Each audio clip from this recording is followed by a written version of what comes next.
Hello and welcome back everybody to the Foodbuild factory, where today, after quite a break, I think it's about 2 weeks ago that I made a last video, we're going to take a look at the Scrounger. In terms of optics, this guy is a very generic guy, and what it's going to be like is we're going to play as a stealth commando. Now, the stealth commando is a class that I really didn't do a whole lot of content about so far. For the simple reason that it's one of the most prominent and powerful builds in the game. Easily. Like, there's not even a lot of competition, to be honest. It's either heavy gunners in power armor or stealth commandos. Those two builds are just by far the most powerful ones. Now, obviously, not every stealth commando build is going to play out the same, and they're quite different. You can easily pull out way more damage than I do here with a stealth commando build. Not even close. So the thing I was doing is I wanted to use the sheer power of the stealth commando itself in order to utilize a kind of weapon that's been frowned upon a lot, and that is the pipe rifle. Now, the pipe rifle is a weapon you easily overlook because it's basically one of the first weapons you ever get in the game, and it's easy to think that this weapon is going to stay in that wheel, so that it is a starting weapon which is going to be useless within the mid game, basically. However, that's not really the case. Now, the stealth commando benefits quite well from its fire rate and its multipliers, so you can really get away with weaker weapons. And one thing the pipe weapons have going for them, especially the standard pipe pistol or rifle that can be turned automatic, is its fire rate. Now, when you look at the stats of the weapon, the fire rate doesn't seem all that amazing. It's actually comparable to a handmade or something, but I was never quite convinced that this number is really accurate, for the simple reason that when you're firing it, it feels like the nail gun from Fallout New Vegas rather than any other commando weapon. Maybe it's the sound design, especially with the suppressor on. It really sounds like you're firing a beret of nails or something. It's kind of cool.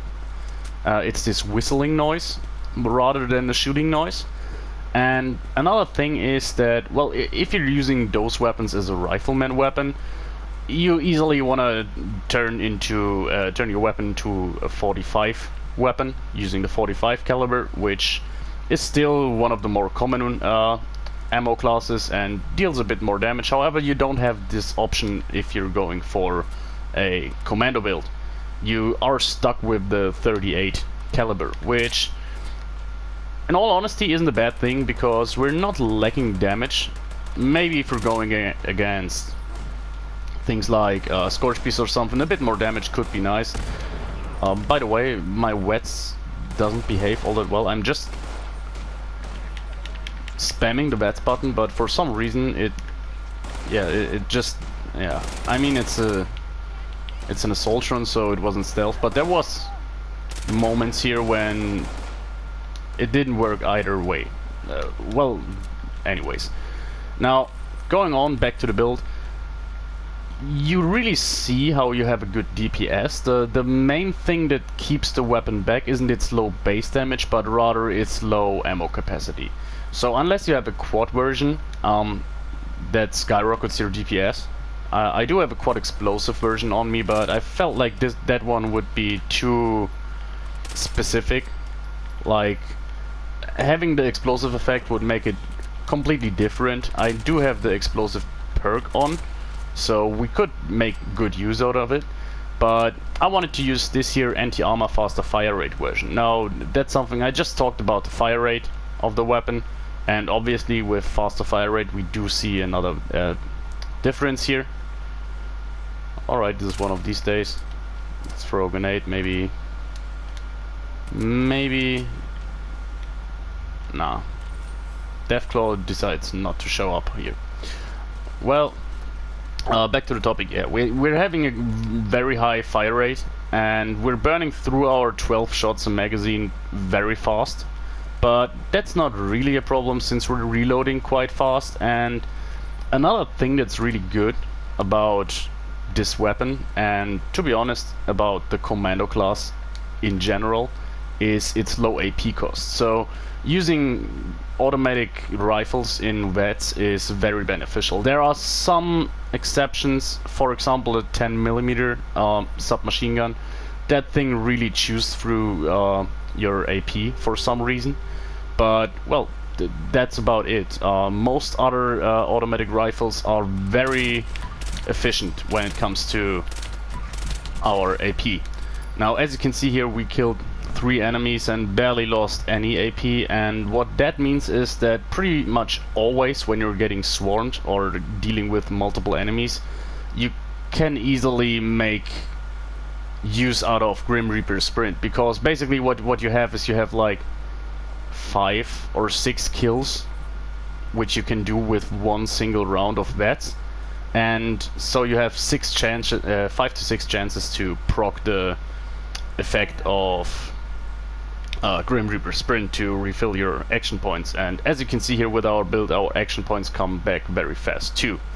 Now, the only thing that holds back the stealth commando build a little nowadays is daily ops, because as you know, daily ops aren't meant for stealth, so you just can't do stealth. I don't know, I heard stories of people who have ridiculous stealth builds and can manage to get into caution sometimes, but it's just not a viable way to play them.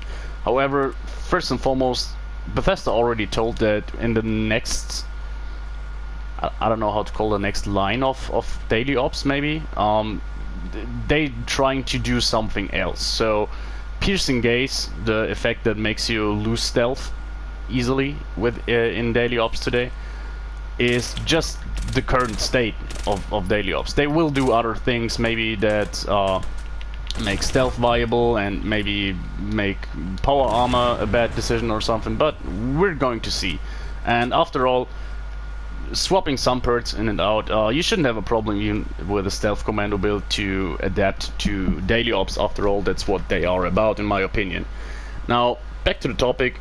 For basically any other occasion in the game, stealth is a perfectly viable playstyle, and the stealth commando is just one of the best, if not the best, playstyle. Now, one thing with stealth, or let's talk about why stealth commando is so great. Now, first and foremost, the DPS is obviously a good example of why it is a good build, but furthermore, you are ammo efficient, which it doesn't sound like it should be. I mean, you think with a rifleman you should be way more efficient when it comes to ammo, which I mean is the case, but not by much. You're still very efficient on ammo, and you don't have to care a lot for armor stats. You just want something that boosts your stealth, because yeah, you're trying to avoid damage overall. So you want to be in stealth all the time, not getting hit at all. So you don't have to care for high damage resistance or anything. Which is, by the way, the same reason why you don't have to invest a lot into endurance. So there's just a wide variety of benefits that come with the stealth playstyle in general. And yeah, the DPS from the Commando build is great. Now, what this build is about, we're trying to recreate something that I feel fits the whole universe very well. Now, there's no denial, a bloodied stealth commando build is the best option. So if you have access to you know, unyielding armor and the bloodied fixer, that's just the best combination you can go for, basically, and it's something you will see very often. Now, that's another reason I didn't really dig into the stealth commando builds so far, because there's just a lot of great content on it. Like basically every YouTuber that covers Fallout 76 does have a good video about his stealth character, his stealth commando build. But one thing that's a problem in that case is that, yeah, because it's so prominent and everyone wants to play this character, you find that equipment is quite expensive, especially if you're going down the low health route. So unyielding armor is always in big demand, and same goes for bloodied commando weapons, bloodied fixers and handmaids. While you can get 1-star versions quite cheap, everything that's bloodied faster fire rate, VETS hit chance, VETS crit, explosive, those are all going to be very expensive. Now, for some reason we do have level 50 super mutants here, which is kind of a shame. I would have loved to see higher level versions, but I think we're just going to clear out the back skirts of Westtech or something, so I make sure you see how the weapon performs against higher level super mutants as well. Now, as you can see here, we're just slightly tapping the fire button, and we're just dropping enemies left, down, and center, so... Alright, we can basically, within a jump, we can kill those guys. We're invisible all of the time, basically. We use chameleon armor here. I think 1 or 2 pieces have AP refresh on them, but yes. Now, as you can see, you're using quite a lot of time reloading, but that's not really a matter. The weapon reloads quite fast on its own, and we actually have a magazine that lets us reload a bit faster. And what this build is good at is armor penetration. Now, you obviously do have the tank killer perk from your perception skills, which increases your armor penetration, and on top of that we do have this here armor effect, anti-armor effect on the weapon. So even though our base damage is kind of low, we don't lose out on a lot of damage when we're fighting highly armored enemies. So therefore, our damage is very consistent with this build. You won't see a big difference when it comes to different enemies. The only thing that really makes a difference is the enemy's health pools. Another thing that's kind of restricting the pipe weapons is their range. Now, even if you're using something like a pipe revolver for a rifleman character or something, they are out of range. They're meant for mid-range. They're not sniper weapons. So you really want to get close on enemies, and good point of reference always is VETS. Now, if you're having a hard time deciding if you are at range or not, the best thing way you can tell is basically your VETS meter. Now, if you have a good VETS hit chance, and we're talking about 70% upwards, then you're probably in range. So every time you see an enemy and you have like a 30% chance, well, you don't have a problem hitting the enemy due to your concentrated fire perk. It's still not a good idea because you're losing out on a lot of damage. Like, if you're getting out of range with your weapon is going to be a pea shooter. Now, I tested this earlier, and I was fighting a Mirelurk Queen, and I was out of range, and I was just dropping from 25 damage or something per shot down to like 3 damage or something, which just is basically nothing compared to the health pool of those enemies. Now, going for the belly here, you can see we can drop enemies quite quickly. I mean, we all know the Deathclaw isn't the most threatening enemy anymore in this game, but I'm still kind of happy overall that I just make one of those stealth commando builds, because you do know, because if you're following me, there's a good chance that you are one of those people that I just wrote on Reddit or something after seeing they are looking for a build.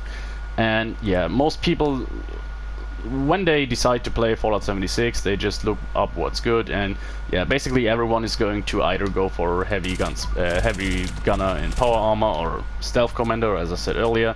And I was never really able to direct them to any of my videos for the simple reason that, yeah, as I said, I never really covered this class all that much. I think the only one I ever did was the Berserker, the Cultist Berserker, which used a radium rifle. But yeah, that was about it.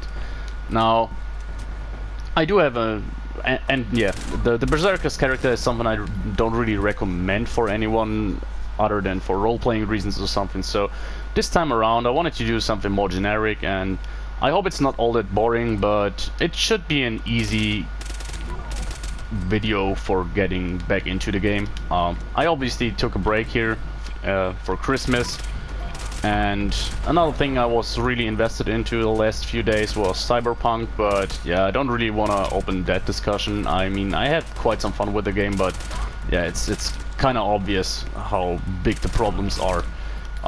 Also, I'm kind of glad I played that on a PC, because yeah, I was looking at the version my best friend played on his PlayStation, and boy, that's not a game. Like, I played games on PS3 that look better and work better.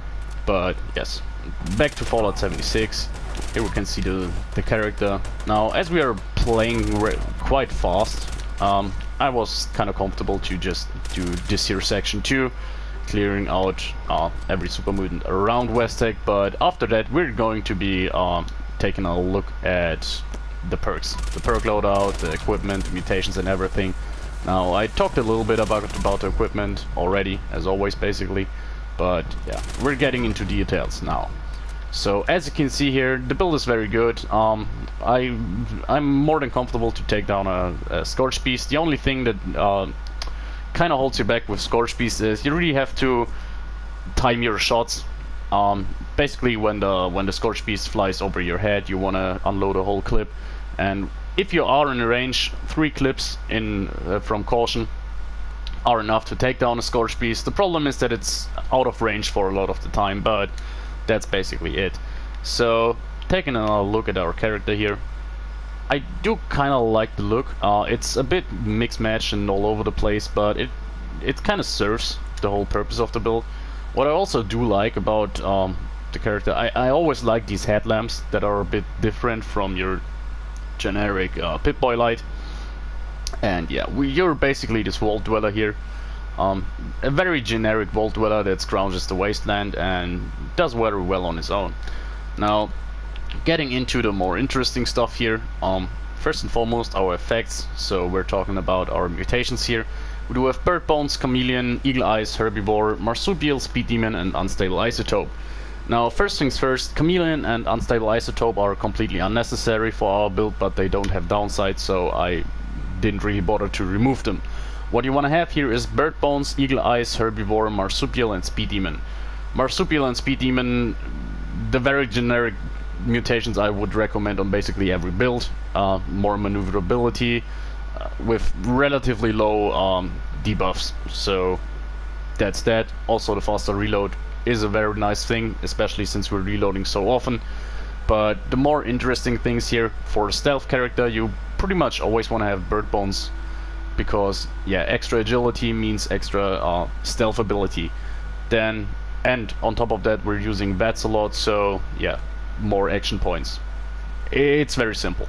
Now, Eagle Eyes, obviously we're using bats most of the time, so extra perception, extra crit chance is kind of good. You're always using crits the moment you're getting them, so extra damage, always nice, and perception really helps us with our hit chance. And Herbivore, this one is not necessary. It depends on if you're one of those people that use consumables. There's Blight Soup, which significantly increases your Vet's critical damage. So with Herbivore, you should get 40% extra damage. And overall, there's quite a few good consumables. Like, very easy to get is Corn Soup, for example, which helps with AP refresh. But yeah, that's just up to you. I didn't use any buffs in that direction during the gameplay, so you see the raw potential of the build. But yes, that's it when it comes to mutations. Then, as you can see here, this is the quad explosive rifle I was shown off earlier. I was talking about earlier, but you have trouble with condition, but otherwise it's very great. I wanted to focus on this one here. It's a bit more simple, and so you get a idea of the condition. We started with 100% condition, not repaired to 200%. We were even slightly less than 100%, like 95% condition. So condition on this weapon is great with our perk loadout. We're not using a lot of perks. We're basically just using Licensed Plumber, but I'm going to talk about that in a second. So yeah, condition is very good on this weapon. It holds for ages and it's easy to repair, so you don't have to worry a lot. And that's about it. Now, in terms of modifications, pretty straightforward. Like powerful automatic receiver is pretty obvious for most damage. The aligned long barrel and reflex sight are solely for better AP usage, so we don't use a lot of action points when using VATS. And the precise stock is the only thing that's a bit more of a compromise, because the precise stock increases your condition and decreases your AP usage. So I recommend it, but you could go for an aligned stock as well. Now the piercing magazine, you could go for stinging magazine, which also increases your reload speed, but I felt like with Speed Demon and the already fast reload on the weapon, we're kind of good here, so I went all in for armor penetration, but that's something you can fiddle around if you wanted to. And yeah, obviously suppressor is pretty obvious if you want to do stealth. Now, getting on to our perks here. First things first, I do show you the legendary perks. Now, we're not even completely used here. We do have follow through. This is by far the most important one, increasing your stealth damage after the first attack for 10 seconds, which is nice. We are rank 2 here, so 20% extra damage. Obviously you want to max that out. What rats is completely unnecessary, however I felt like it was kind of nice, especially in combination with our armor. We do have 3 robot armor pieces which give us a bit of radiation resistance. On top, 50 radiation resistance from what rats makes it so that even near fissure sites, for example, we only take 1 or 2 rats a second, and restoring 1 rat per second makes it so that you never have to worry about red away, basically. Now, it's not enough to go into a nuke zone, obviously, but in that occasion you're kind of golden, because you can just use the Chinese stealth armor, which you can obviously use. Another thing is, if you're keeping the chameleon mutation, you could also just use a radiation suit, a hazmat suit, but that's about it. Now, legendary strength. All of the strength perks we do have are unnecessary and are just there for carry weight. So if you don't have access to legendary perks yet, don't worry, legendary strength is completely unnecessary, and I'm going to talk about that later. What you want here is legendary perception and legendary luck though. We're not maxed out on perception, but we use those 2 points. However, I will talk about how you could offset that. So, as I said, legendary strength, we don't need it at all, it's just for convenience, and those 5 perk points from legendary luck and legendary perception we can get elsewhere, and that's what I'm showing you in a second. Now, as I said here, strength only for carry weight perks, so you could easily go with 1 strength, no problem at all. What you want here is Master Commando, Tank Killer, Commando, Expert Commander, and 1 rank of Concentrated Fire. Now, the Commando perks are pretty straightforward, extra damage with your main weapon, and Tank Killer we really want to double dip on armor penetration. We have quite low damage per shot, meaning that a lot of our damage is soaked up by enemies' armor. So arguably on this weapon, Tank Killer is more important than on most other weapons, and in combination with anti-armor it makes our weapon very versatile. So going on here, 1 rank of Concentrated Fire. I do like to use rank 3 usually, and you could do that if you max out perception here. However, as I said earlier, you don't really, this isn't really a weapon where you want to use Concentrated Fire in order to fight enemies that are far away, because your damage drop off from the range penalty is so significant that you basically want to fight in mid-range anyway. So we're just want to have the ability to aim for heads specifically, but we don't use the increased hit chance from Concentrated Fire. You can do that on other weapons like the Fixer, for example, because the base damage is high enough that even after the damage drop off you can deal significant damage. However, it's just not something you want to do on your weapon. Here it's just pointless throwing ammo away, basically. Now onto endurance. We are low here at endurance 4, and arguably you could go even as low as endurance 1. You always in stealth. There's very few occasions where you are getting detected, and if you are detected, your main focus is to get out of combat and regain stealth anyways, so you're never going to fight under detection. and therefore you're never going to take a lot of damage anyways. If you're detected and get damage, you're fucked anyways. So very generic, rank 2 of Life Giver, rank 2 of Fireproof. You could do whatever you want here. Adamantium Skeleton I wouldn't recommend because you don't need it. Actually, you're not getting hit all that much, and if you do, one Stimpack isn't the problem. So a bit more health and a bit more resistance to explosions is all you want to do here. Now, rank 4 of Charisma with Lone Wanderer is very standard, like not a lot of point to talk about it. The main focus here is our AP refresh, which we want, but taking less damage is also nice. And here we go into Intelligence. Now, this is the point that I was talking about when I said we have 5 points into our special from legendary perks. So we're talking about 2 perception we need, and 5 and 3 luck. All of those we can have by simply having Intelligence at 3 and not using Demolition's Expert.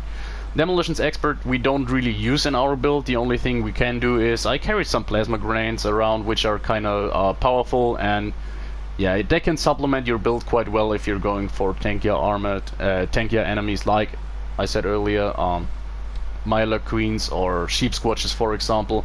Throwing in some powerful grenades can really help you out here, but you can definitely live without them or Expert. And if you don't have access to legendary perks, I would just recommend you to go for rank 3 of Intelligence with Licensed Plumber and use those 5 perks you have over in order to get your Perception to 13 and your Luck to 14. Now onto Agility. As always with vet-centered characters, this is one of the most important stats in your build. You want to have Covert Operative, Bone Survivor, Sneak, Escape Artist, Gunfu, Adrenaline, and Action Boy. Now, as I said earlier, we really want to have fast AP refresh. However, it's not necessary to go in that deep. So you could arguably use rank 5 of Adrenaline and not use Action Boy. You could live without it. What you really want is Covert Operative and Escape Artist and Sneak. Those are mandatory. They just help you with Sneak and increasing your damage with Sneak. Gunfu rank 1 is nice to have. It's not necessary, but I feel like it's, especially if you're going against schools or weaker enemies, it's just convenient. We're not looking for the extra damage, but you could arguably easily go for rank 3 here and ditch out Action Boy, as I said. This is something you can fiddle around as you wish. And rank 1 of Bone Survivor, I just had 1 rank left. I wanted to have max agility, so I threw in that. It's always nice to have, but never necessary, I'd say. And Adrenaline, yeah, we just want to have some extra damage going on, and yeah, I feel like Adrenaline rank 3 is a nice spot, but obviously rank 5 is always better. So, on to Luck. We do have Bloody Mask, Grim Reaper Sprint, Better Criticals, Starch Genes, and Critical Savvy. Now, Critical Savvy, Better Criticals, and Grim Reaper Sprint are kind of self-explanatory.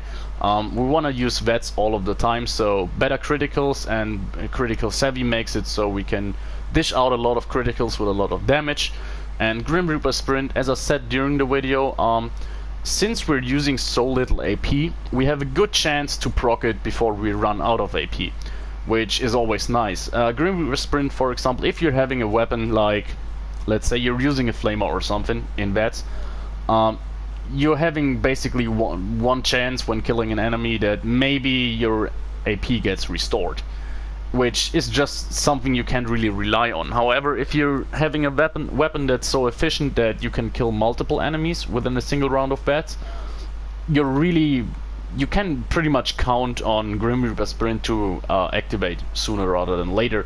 So therefore it's really a good pick here. And last but not least, we do have Bloody Mess.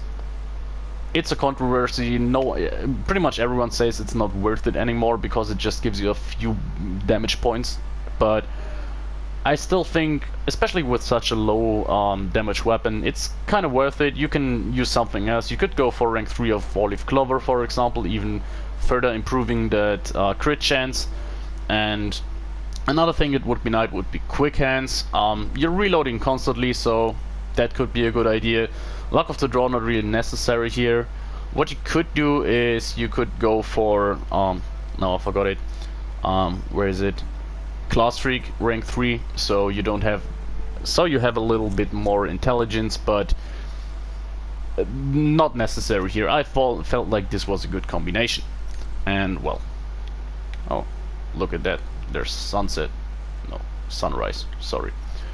Well, I hope you enjoyed the video, and I'm going to see you soon. Sorry, I feel like I was kinda off in this video, was talking a bit more nonsense than usual, but yeah, I really feel like yeah, having a break for 2 weeks from doing videos threw me back a little.